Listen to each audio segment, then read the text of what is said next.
sobre el universo. Pero ¿qué sucede cuando se formulan preguntas sobre muchas de nuestras creencias fundamentales? Un misterio que no tiene explicación. Un enigma que desafía la razón. Una respuesta sorprendente e inesperada. Encontrar ese misterio en forma directa puede cambiar su vida para siempre. Cara a cara con los grandes acertijos de todos los tiempos, los más profundos misterios del mundo tocarán su vida de formas que usted jamás imaginó que fuera posible.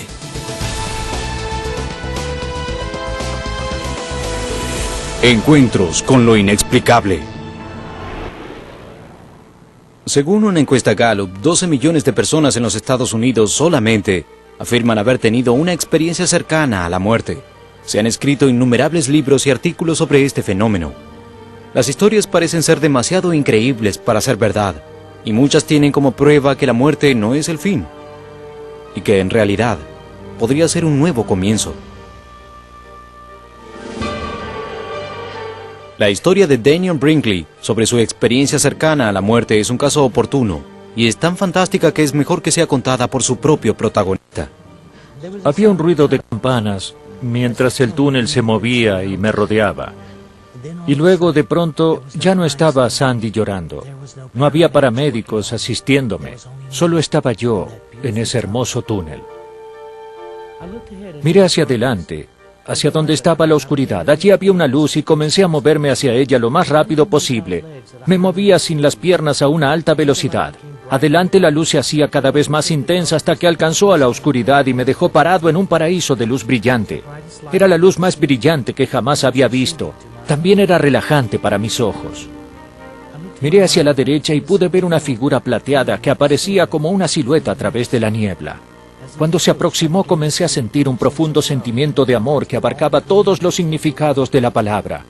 A medida que el ser de luz se acercaba, los sentimientos de amor se iban intensificando hasta que se convirtieron en algo tan placentero que casi no se podía soportar. Tenía la sensación de que estaba perdiendo densidad. Miré mi mano y mi pecho. Eran translúcidos y brillaban mientras se movían con la fluidez del agua de los océanos o como la de la seda ondulando en una suave brisa. El ser de luz se paró justo delante de mí. Mientras observaba su esencia pude ver prismas de color, como si estuviera compuesto de miles de diminutos diamantes y cada uno emitiera un color del arco iris. Este ser me rodeó y mientras lo hacía comencé a experimentar toda mi vida, a sentir y ver todo lo que me había sucedido a lo largo de ella. La profunda intensidad de la experiencia cercana a la muerte es evidente no solo en la descripción del hecho en sí, sino en el efecto que tiene sobre la persona que la vive. El Dr. Michael Sabrum es un respetado cardiólogo cuyos estudios científicos sobre experiencias cercanas a la muerte están abriendo la puerta de este misterioso mundo. Mucha de esta gente, después de haber tenido una experiencia cercana a la muerte, se convierte en una persona totalmente diferente. Adoptan un nuevo estilo de vida, nuevos intereses y muchas veces creencias religiosas. Por lo tanto, puede ser un suceso que le cambia la vida. El propio Brinkley admite haber sido una persona egoísta y colérica antes de su experiencia cercana a la muerte. Después de ella sintió que le habían dado una segunda oportunidad y un mensaje de amor para compartir con el mundo. ¿Fue este cambio de actitud el inevitable resultado de una revelación supernatural? ¿O existe una simple explicación médica para lo sucedido? Sabemos que las drogas, no solo las alucinógenas como el LSD, sino incluso las drogas usadas para la anestesia quirúrgica, pueden precipitar la llamada experiencia cercana a la muerte, aun cuando la persona no está cerca de la muerte. No hay razón para pensar que las experiencias cercanas a la muerte no son válidas por el uso de drogas, ya que muchas tienen lugar sin usar ningún tipo de drogas, como por ejemplo los accidentes. Por tanto, no se puede justificar algo diciendo que se debe a las drogas cuando no hay drogas involucradas. Otra explicación común para las experiencias cercanas a la muerte es que son el resultado de una falta de oxígeno en el cerebro, un estado conocido como hipoxia. Algunos investigadores han tratado de descubrir mediante el uso de computadoras cómo debería ser una típica imagen visual de alguien que está padeciendo una falta de oxígeno en el cerebro. y descubrieron que, supuestamente, lo más probable es que tengan una visión oscura con una pequeña luz blanca en el centro, cuyo tamaño aumenta gradualmente hasta llegar al punto donde finalmente la persona se siente bañada por completo por una luz blanca y brillante. ¿Es el fenómeno de la experiencia cercana a la muerte simplemente una alucinación causada por los efectos secundarios de drogas o quizás una falta de oxígeno en el cerebro? Los escépticos dicen sin dudarlo que este es el caso, pero ¿están teniendo en cuenta todas las evidencias? Además de una luz brillante y tranquilizadora, muchas personas que tuvieron experiencias cercanas a la muerte cuentan que también se sintieron apartadas de su propio cuerpo. Esto les permitió observar detalles sobre las cosas que sucedían alrededor de ellos, aunque supuestamente estaban muertos. ¿La experiencia fuera del cuerpo es también parte de una compleja alucinación como sostienen los críticos?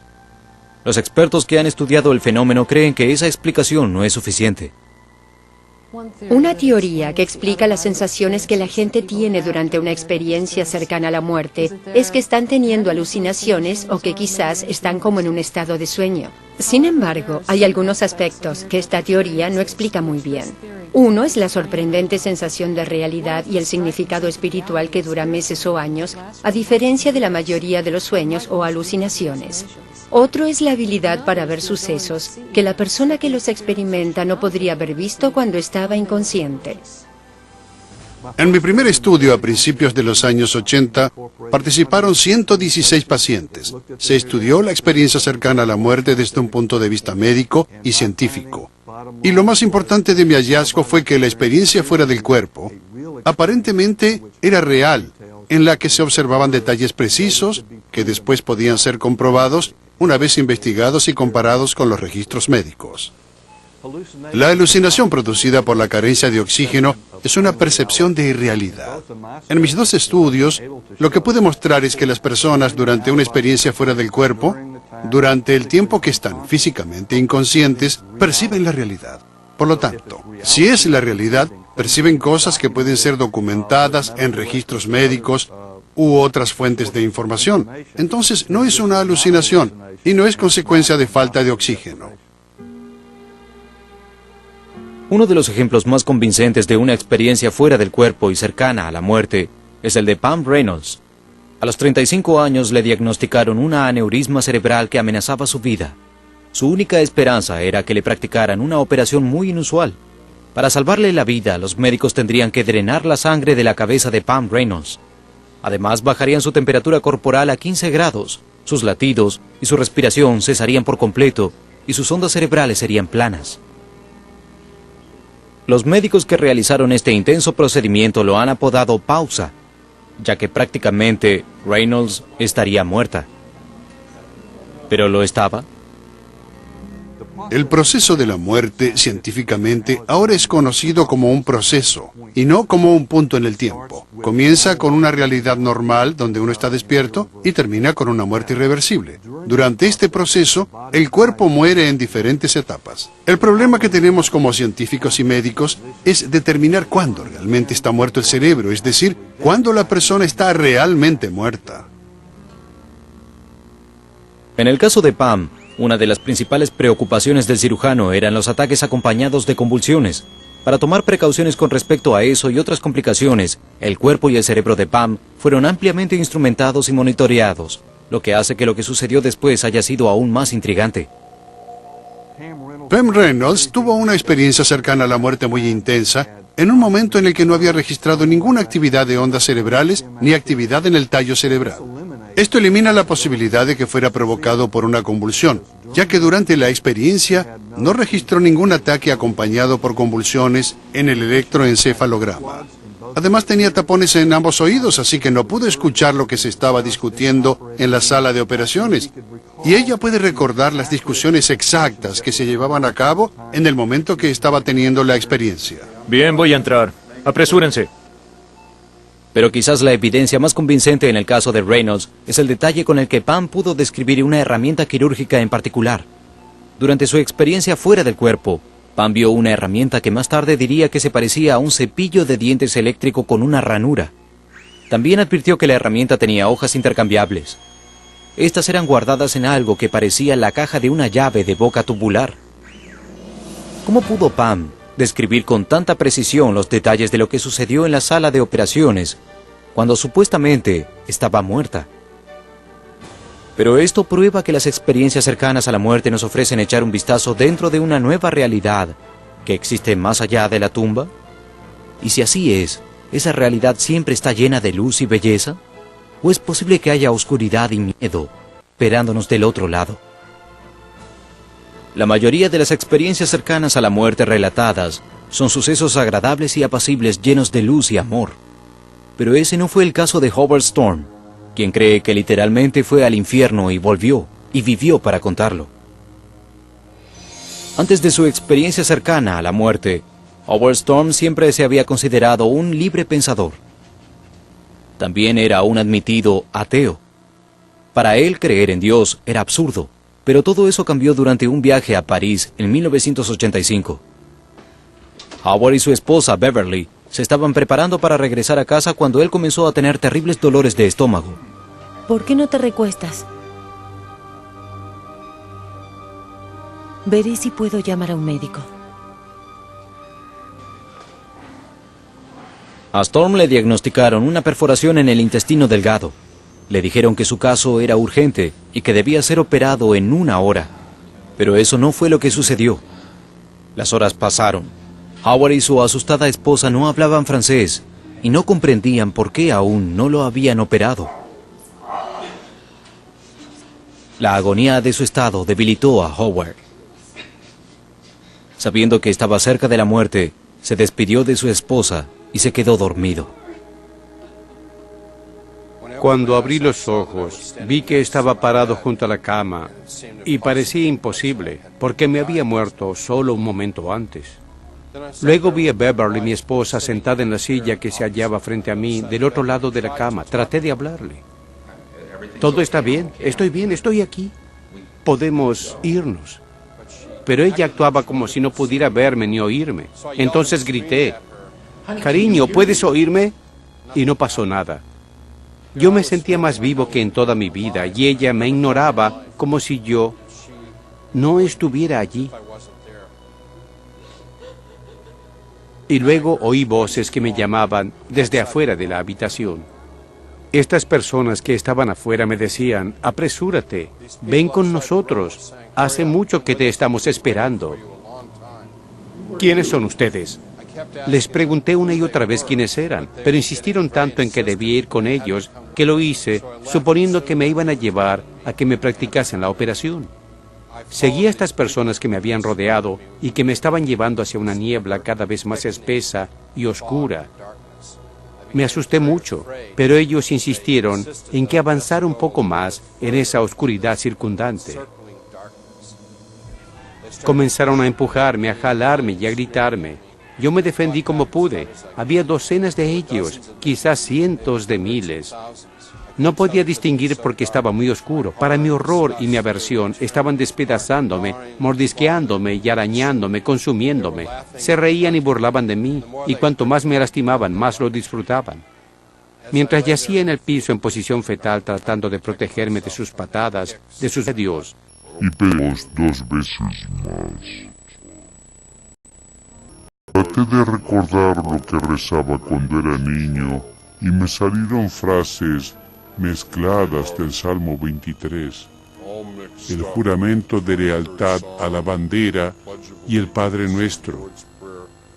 Solo partes de ellas que pude recordar, pero la gente que me rodeaba odiaba que se hiciera cualquier mención de Dios. Las criaturas que habían estado atormentándome retrocedieron hacia la oscuridad y me dejaron solo durante mucho tiempo para que reflexionara sobre mi vida. Y en el peor momento de mi desesperación, pensé en cuando era niño y creía en alguien más que en mí mismo. Creía en Jesús. Entonces grité, Jesús, por favor, sálvame, sin saber si era real o no. Y en la oscuridad apareció una tenue luz, y un ser de luz blanca, enorme y bello, se acercó hacia mí. Fui levantado por el ser de luz y pude ver que todas las heridas que tenía en mi cuerpo se curaban en segundos. Nunca en mi vida había experimentado un amor tan perfecto, tan incondicional y total. y supe con certeza que ese era el Jesús en el que había creído cuando era niño. Me sacó de ese horrible lugar que ahora sé que era el infierno, y comenzamos a acercarnos al cielo. Con Jesús y los ángeles que Él mandó llamar para nosotros, repasamos mi vida desde el principio hasta el fin, y fue muy perturbador ver muchas de las cosas negativas que había hecho en mi vida. Pero lo que lo hizo tolerable fue saber que Jesús, los ángeles y Dios me amaban, a pesar de las cosas malas que había hecho en mi vida, y que podía ser perdonado. La experiencia cercana a la muerte de Howard Storm fue increíble, pero él está convencido de que fue real, y los cambios que tuvieron lugar en su vida desde ese momento la confirman. Storm dejó de ser ateo y adoptó el cristianismo. Incluso hizo un seminario conciliar y se convirtió en pastor. Pero no a todos les sucede lo mismo. Mucha gente que ha tenido una experiencia cercana a la muerte se lleva un mensaje que es muy diferente al cristianismo, uno de amor universal y aceptación sin la amenaza de la rendición de cuentas de nuestros actos o el juzgamiento que la Biblia nos enseña. ¿Por qué las experiencias cercanas a la muerte son tan similares y sus interpretaciones tan diferentes? ¿Cómo podemos juzgar la autenticidad de los mensajes recibidos?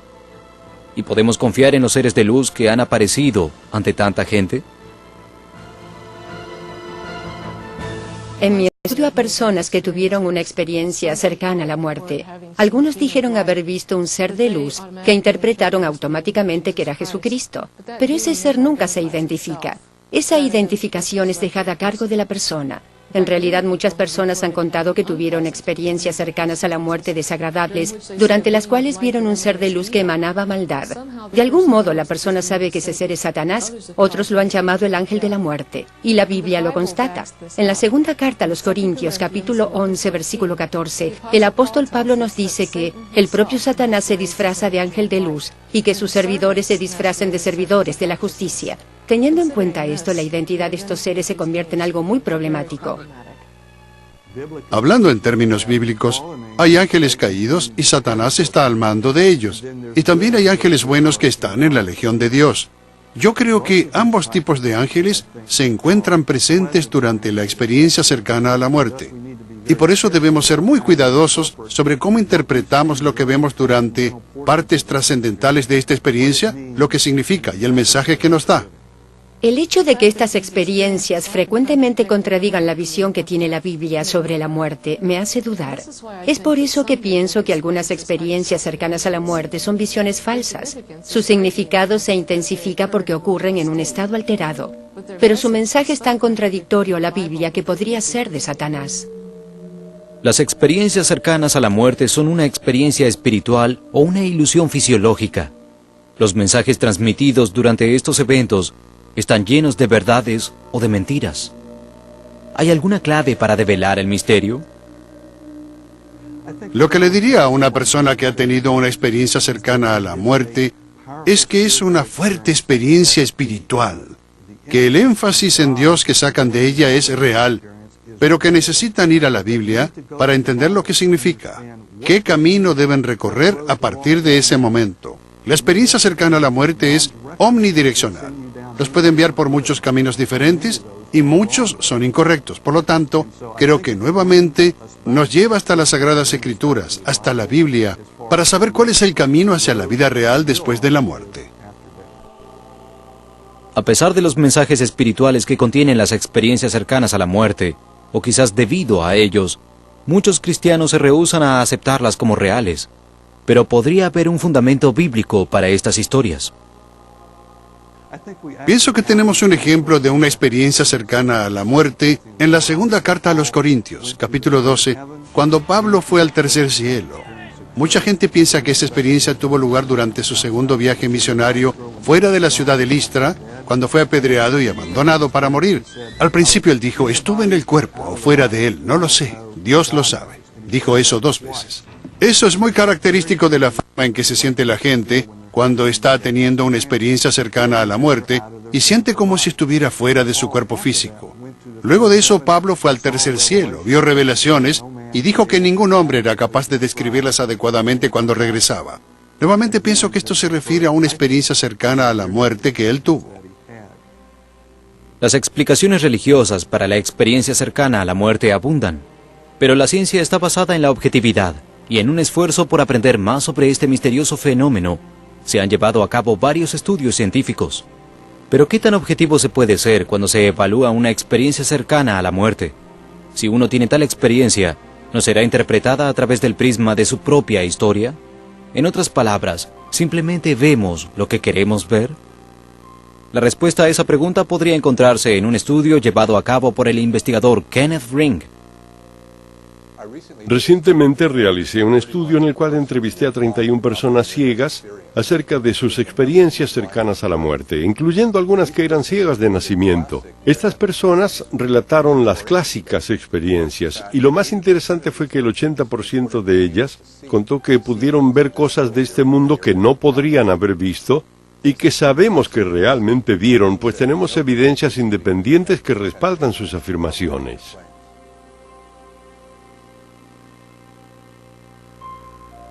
Las descripciones de testigos presenciales ciegos finalmente pueden proporcionarnos pruebas concluyentes de que las experiencias cercanas a la muerte son reales.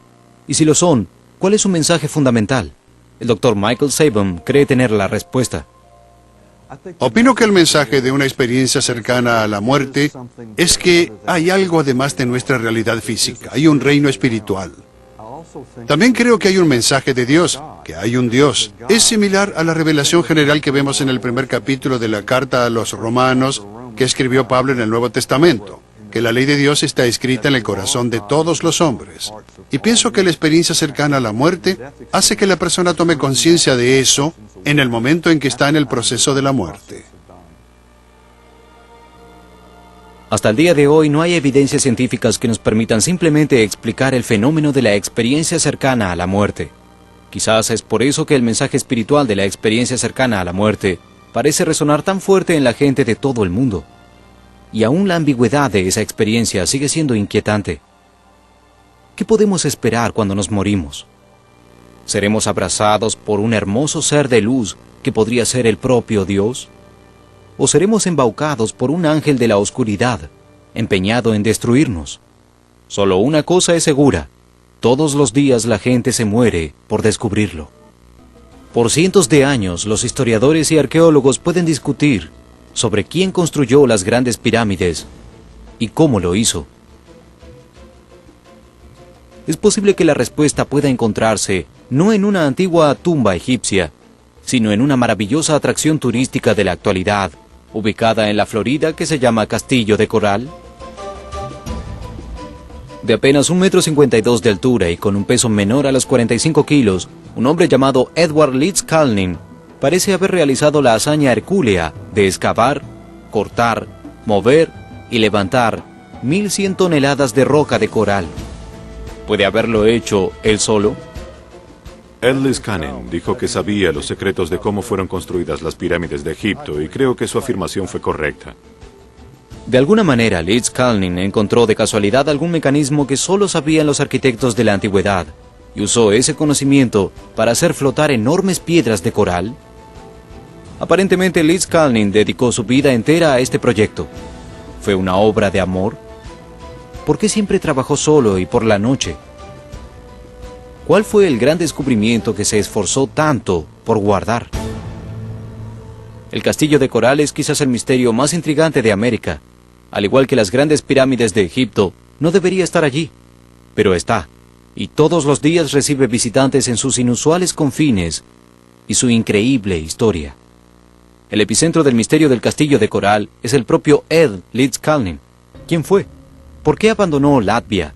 ¿Y cómo finalmente acabó tan lejos en la Florida? Y hay evidencias de que la historia que Leeds Calnin les contó a los visitantes sobre sí mismo y el castillo no fue toda la verdad. Ed Leeds Calnin nació en Latvia en 1887. Allí se preparó como oficinista y también como albañil. En 1912, a los 26 años, se comprometió con su novia de 16, Agnes Kath. El día antes de la boda, ella decidió cancelarla y le dijo a Ed que era demasiado viejo y pobre para casarse con ella. Abrumado por ese repentino rechazo, Ed dejó Latvia ese mismo año y finalmente terminó en la Florida. Construyó el castillo de coral para que fuera su futuro hogar, el de Agnes y el de sus hijos. En el programa Creation o The Replay, llamaron a esta mesa para festines de enamorados la muestra de amor más grande del mundo. Ed llamó a esto la Gruta de los Tres Osos, en donde jugarían los niños, y creó este rincón del arrepentimiento donde podría castigarlos. Hay una carta de Andrés Stavro, quien investigó la vida de Ed en Latvia. Él cuenta una historia diferente. Conocí a sus parientes, encontré un documento y una vieja fotografía de él. En pocas palabras, los descendientes de Ed insisten en que durante el levantamiento de 1905 y 1907, él fue un guardia armado que estaba en contra del zar y abandonó Latvia debido a la represión de la policía secreta de este. Si Leeds Kalnin conservaba un perfil bajo sobre su pasado, podemos confiar por completo en sus explicaciones sobre cómo movió y levantó piedras de coral que pesaban hasta 30 toneladas? ¿Y por qué Leeds Kalnin mantendrá en secreto sus verdaderos métodos de construcción? Una persona que conoció a Ed recuerda haberle preguntado cómo lo había hecho. Ed siempre pareció un poco impreciso sobre cómo abordó la tarea de mover las enormes toneladas de roca, pero me contó que él entendía todas las leyes de peso y palanca. Para explicar cómo logró mover las enormes piedras, Ed siempre le decía a la gente: He descubierto los secretos de las pirámides. He descubierto cómo los egipcios y los antiguos constructores de Perú, Yucatán y Asia, con herramientas primitivas solamente, levantaron y pusieron en su lugar bloques de piedra que pesaban muchas toneladas. Si damos por sentado que Leeds Kalnin y los constructores de las pirámides usaron los mismos métodos y herramientas, basándose en las habilidades de Ed, solo se deben haber necesitado unos 4.700 trabajadores para construir la Gran Pirámide, en lugar de los 20.000 a 100.000 que se estiman. Esta fotografía parece mostrar a Leeds Kalnin utilizando un elevador de cadena sobre una estructura de trípode para levantar los bloques de coral. En realidad, mucha gente que conoció a Ed creía que había movido esos bloques con herramientas simples y convencionales, aunque nadie realmente lo vio trabajando. Para verificar los métodos de construcción de Leeds Kalnin, tendríamos que repetir los aspectos más difíciles de la tarea. Quizá haya logrado levantar los bloques de 6 toneladas para la pared con herramientas mecánicas convencionales. Pero eso no explica cómo levantó el obelisco de 23 toneladas, especialmente este bloque de 30 toneladas, y esta pared. Él solo y únicamente con un elevador de cadena de 10 toneladas. Uno de los aspectos más asombrosos de este misterio es su completa accesibilidad. Después de todo, el castillo está abierto al público. Entonces, ¿ha tratado alguien de mover alguna de las estructuras de Leeds Kalnin con herramientas convencionales? ¿O intentado deducir cuántas personas se necesitarían para hacer el trabajo? Uno de los trabajos más admirables de Ed es una puerta de 9 toneladas. Está tan bien balanceada sobre el antiguo eje de una rueda que increíblemente se abre al tocarla con un solo dedo. En 1986, para reparar la puerta en el castillo de coral, contrataron a 6 hombres con una grúa de 20 toneladas para mover la puerta y repararla. Luego de repararla, la puerta no quedó tan bien balanceada y posicionada como cuando él la había construido y puesto en su lugar. Entonces, ¿cómo lo hizo Leeds Kalnin? ¿Y cuánto quería que supiera el mundo? ¿Podemos descubrir algún indicio de sus métodos secretos de construcción en las hojas y folletos que escribió? En este folleto sobre corriente magnética, Leeds Kalnin dijo que toda la materia estaba compuesta por imanes individuales. Él creía que los imanes del medio de la Tierra, que atraían objetos que tenían imanes con polos norte y sur, causaban la gravedad. Es posible que Leeds Kalnin de alguna manera hubiera deducido cómo eliminar la gravedad, utilizando sus ideas no convencionales sobre la naturaleza de toda la materia. Pero un mundo sin ley de gravedad, ¿no es algo imposible? Me desconcertaba la naturaleza de la antigravedad hasta que un colega me pidió que la describiera. Yo dije que era un medio a través del cual podían ser levantados los objetos. Si, como él afirmaba, todas las cosas, toda la materia estaba compuesta por imanes individuales, ¿podrían las conocidas propiedades de los imanes explicar la gravedad? Luego comencé a especular con que él estaba produciendo antigravedad simplemente cambiando los polos magnéticos en sus bloques de coral para que coincidieran y por consiguiente repelieran la polaridad magnética de la Tierra. El volante del cobertizo de herramientas de Leeds Kalnin consistía de barras imantadas puestas en cemento. Está montado sobre un eje de leva. Pero esta fotografía lo muestra con la mano en la manivela y quizá no represente toda la operación. Es posible que hubiera un motor alternativo unido al cigüeñal para que él pudiera irse y dejar el volante funcionando. También creo que se convirtió en parte de un radiotransmisor. Esta foto de Ed Liskanen trabajando lo muestra levantando una piedra de coral con su elevador de cadena sobre un trípode de madera. Este trípode estaba hecho de viejos postes telefónicos con una pequeña caja de madera sobre él. De esa caja salía un hilo telegráfico que va hasta el suelo. Lo que había en la caja es un misterio, pero pienso que contenía sintonizadores de radio, como los hallados en el cobertizo de las herramientas. En esta otra, Ed está parado sobre los travesaños del trípode. Podemos ver que los escalones en uno de los postes ascienden hasta la pequeña caja. Parece que Liskanen necesitaba tener acceso a ella mientras estaba trabajando para ajustar los sintonizadores. Imanes, volantes, motores alternativos, transformadores, trípodes con misteriosas cajas y sintonizadores de radio. ¿Cómo encajan las piezas de este rompecabezas? ¿Y podría la respuesta ser una forma de desafiar a la gravedad y un maravilloso fin para la crisis energética? Según los informes, cada vez que alguien iba al castillo y llamaba la cantidad correcta de veces para poder entrar, Liskanen tapaba sus herramientas antes de salir a hablar con la persona. ¿Por qué era tan reservado sobre cómo movía las enormes piedras de coral? La gente también decía que tenía un sexto sentido para detectar si alguien lo observaba en secreto, y de inmediato dejaba de trabajar, y simplemente deambulaba haciéndose el distraído. Hay un modelo mental lógico llamado síndrome de colocador de tejas italiano. No dejaban que nadie los observara porque estaban protegiendo sus secretos comerciales. Yo creo que Liskanen tenía ese tipo de modelo mental. Ed Liskanen era tan reservado sobre sus métodos de construcción y sobre sí mismo, que hasta usaba un código secreto en sus escritos. En sus escritos sobre corriente magnética propone una serie de experimentos utilizando imanes. Quizá estos experimentos son una clave importante para comprender cómo él, utilizando la antigravedad, movió los bloques de coral. Pero podemos buscar en otra parte evidencias de que Ed en verdad dedujo cómo eliminar o minimizar los efectos de la gravedad. Algún vecino penetró la pared de silencio y realmente sorprendió a Ed. Una leyenda dice que había unos niños espiando a Ed sin ser detectados y vieron que hacía flotar los bloques de coral en el aire como si fueran globos de hidrógeno. También se informaron otros incidentes. En 1936, Liskanen decidió mover su castillo original ubicado en Florida City, Ed la llamó Rockgate, hasta Homestead, según se dice, para evitar que su privacidad fuera amenazada debido a una subdivisión que se iba a hacer en las cercanías. Desarmó el castillo y llevó piedra por piedra a Homestead, donde se encuentra en la actualidad. Por primera y única vez, Liskanen pidió ayuda para moverlo. De un viejo camión que tenía. Hacía que el conductor dejara el camión vacío y regresara la mañana siguiente para transportar hasta Homestead la carga completa de las pesadas piedras de coral. Pero una vez el conductor regresó inesperadamente, luego de solo 30 minutos. Para su sorpresa, encontró que el camión estaba cargado de varios bloques que eran enormes. El conductor recordó: era imposible apilar esos bloques en menos de 30 minutos, incluso con una grúa de vapor. Y Ed solo contaba con un aparejo y un elevador de cadena, y aún así, allí estaban, apilados como leña. Cuando el camión movió el obelisco de 23 toneladas, Liskanen le dijo al conductor que iba a levantarlo y posicionarlo la mañana siguiente, y cuando el conductor regresó, el obelisco ya estaba erguido. ¿Pero por qué Liskanen se tomó el trabajo de mudar el castillo completo 16 kilómetros desde Atlantic City a Homestead, Florida? ¿Había una razón además de un posible proyecto de urbanización cerca del castillo?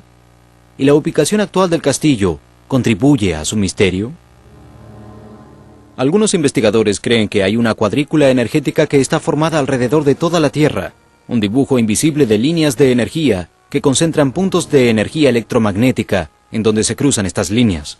De algún modo, Liskanen se enteró de los secretos de esta cuadrícula energética, y el castillo de coral es un punto energético. Oí que Ed tenía un mapa de los puntos magnéticos de energía de la Tierra. Ray Stoner, en su libro El enigma del castillo de coral, sugiere que Liskanen mudó el castillo original a Homestead no debido a que iban a construir viviendas, sino porque a causa de un error de agrimensura, el castillo se ubicó equivocadamente a 15 kilómetros del campo energético. El capitán Bruce Cathy, piloto comercial y autor, es considerado el principal experto del mundo en el tema de la cuadrícula energética. Recientemente he estado trabajando en mi computadora con la posición del castillo de coral. Utilicé un programa que hemos desarrollado nosotros y encontré que hay una clara conexión con las fuerzas gravitacionales y también con el campo magnético de la Tierra. Por lo tanto, es obvio que Ed, sin dudas, sabía algo sobre la teoría de la relatividad de Einstein y los campos unificados. Estaba más adelantado de lo que pensaba todo el mundo. No era tonto, él sabía algo. Hay otras anomalías y monumentos conocidos sobre esta cuadrícula energética, incluyendo Stonehenge, sobre la llanura de Salisbury, en Inglaterra, y las pirámides y la Esfinge en la meseta de Giza. Interesantemente, muchas preguntas rodean la construcción de estos enormes monumentos y cómo fueron construidos con la tecnología primitiva de la antigüedad. ¿Ed Liskalding realmente comprendía cómo usar la llamada cuadrícula energética? Y es posible especular sobre cómo Liskalding utilizó esta visión no convencional de la materia y los imanes para lograr la antigravedad. Mi idea de cómo él cambió los imanes en sus bloques y logró la antigravedad es esta. Creo que Liskalding levantó una piedra de coral con el elevador de cadena lo suficiente para enrollar alrededor del medio de la piedra el hilo telegráfico que salía de una pequeña caja en el trípode. Luego regresó al cobertizo de las herramientas, giró el volante e hizo que siguiera girando con el motor alternativo. El volante transmitió una frecuencia a la pequeña caja en el trípode. Los sintonizadores de la caja transformaron la frecuencia en un campo electromagnético alrededor del bloque de coral, y de esa manera se cambiaron los polos magnéticos en el coral y su peso se neutralizó. Hasta ahora no hay un esquema basado en mi teoría sobre cómo él movió fácilmente sus piedras, pero el día en que eso podrá ser demostrado está muy cerca. La construcción del castillo de coral de Ed Liskalding parece eludir cualquier explicación basada en la ciencia conocida y las herramientas convencionales. Pero, ¿qué pasa si abrimos nuestra mente solo un poco? ¿Y si realmente es posible eliminar o reducir en gran forma el efecto de la gravedad? ¿Cómo se vería el mundo y cómo sería con una nueva ciencia y las herramientas de Liskalding? ¿Podría ayudar a explicar algunos misterios de nuestro pasado? Si la antigravedad es la respuesta a la construcción del castillo de coral, sería posible saber finalmente cómo fueron construidos Stonehenge, la Esfinge, las grandes pirámides y otros monumentos antiguos, ya que la tecnología primitiva de sus épocas no puede explicarlo. Mi investigación muestra que la Gran Pirámide era una central eléctrica geomecánica que respondía a las vibraciones de la Tierra, convirtiendo la energía en electricidad. Los egipcios utilizaron los mismos principios de gravedad que el Liskalding comprendió y crearon una fuente ilimitada de energía pura. ¿Podríamos estar hablando sobre un final para la actual crisis energética y el final de los precios de la gasolina en continuo aumento? Hay un pequeño grupo de científicos en el mundo que poseen este conocimiento y lo están empleando. Nos dijeron que había una crisis energética, que estaban teniendo problemas para crear nuevas fuentes de energía. Eso no es verdad. La totalidad del campo de gravedad es energía y nunca se terminará. Todos estos nuevos sistemas de energía serán todas cosas que uno tendrá en su casa. Una antena en el techo, una pequeña caja llena de circuitos eléctricos colgada de la pared o en una alacena, y tendrá energía gratis. Eso es todo lo que se necesita. Esto fue hecho en 1931 por Nikola Tesla. Le quitó el motor a un auto Pierce Arrow, le colocó uno de sus motores eléctricos y puso en marcha el auto con los mismos métodos. Aproximadamente 1,80 m de antenas salían de la parte trasera del auto. Tenía una pequeña caja debajo del tablero de instrumentos llena de circuitos y algunas válvulas, y llegó a andar a 145 km/h con él. Yo pienso que todo esto podemos resumirlo diciendo que podríamos tener un futuro con un mundo con energía disponible ilimitada y sin polución. Y pensar que un hombre como Ed Liskalding, un hombre pequeño que medía 1,52, sabía los secretos de la antigravedad. ¿Cómo lo hizo? Si él pudo hacerlo, que por otra parte no era muy culto, ¿qué pasaría si esto se enseña en nuestras universidades? Si el sueño de un mundo sin polución parece solo una extravagante fantasía, tengan en cuenta esto. Un grupo que se hace llamar International Tesla Electric Company, hoy en día, le está ofreciendo a la gente electricidad gratis que puede ser generada en sus propios hogares a través de un nuevo tipo de generador que usa la energía de los imanes. Pero ¿cómo Ed Liskalding, un hombre con una escasa educación, llegó a entender los secretos más complejos del universo? descubrió estos secretos a través del estudio del antiguo Egipto? ¿Toda la materia está compuesta de magnetismo, como afirmaba Lidskalnin?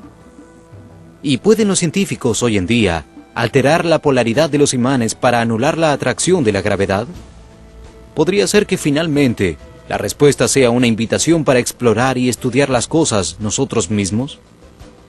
Un letrero de Ed que hay en el castillo advierte a los visitantes: verán logros extraordinarios. Eso es cierto, sin ninguna duda. El 7 de noviembre de 1951, Ed Lidskalnin tomó un autobús al Hospital Jackson Memorial y en el castillo dejó un cartel que decía: regreso enseguida.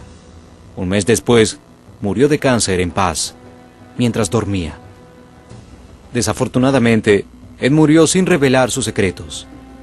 El misterio de su espectacular castillo de coral sigue sin tener una explicación.